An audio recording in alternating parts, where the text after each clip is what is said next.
షాపింగ్కి వెళ్ళినప్పుడు ముఖ్యమైన సరుకులు తీసుకురావడం మర్చిపోతూ ఉన్నారా? అయితే గనక ఇప్పుడు నేను చూపిస్తున్న బ్రింగ్ అనే ఆండ్రాయిడ్ అప్లికేషన్ చాలా యూస్ఫుల్గా ఉంటుంది. సో దీన్ని గూగుల్ ప్లే స్టోర్ నుంచి డౌన్లోడ్ చేసుకున్న తర్వాత ఓపెన్ చేస్తే కనుక మనం రెగ్యులర్గా తీసుకొచ్చే రకరకాల ఐటమ్స్ని వీటిలో నుంచి సెలెక్ట్ చేసుకోవచ్చు. బై డిఫాల్ట్ వచ్చేటప్పటికి రకరకాల ఇవి మనకి ఫ్రూట్స్ అనే దాంట్లో, వెజిటబుల్స్ అనే దాంట్లో సెక్షన్స్గా అవైలబుల్ అవుతూ ఉంటాయి.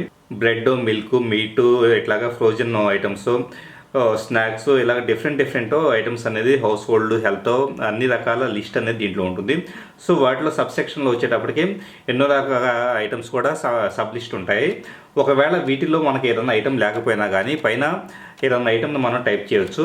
ఫర్ ఎగ్జాంపుల్ దోశ అని చెప్పేసి టైప్ చేస్తున్నాను. సో దోశ అనే దాన్ని మనం కావాల్సిన లిస్ట్లో 1 by 1 యాడ్ చేసుకోవాల్సి ఉంటుంది. దీంట్లో ఉండే ఈ పర్టికులర్ అప్లికేషన్ ఉండే ఫెసిలిటీ ఏంటంటే ఈ లిస్టులను వచ్చేటప్పటికి మనం ఎవరితోనైనా కానీ షేర్ చేసుకోవచ్చు.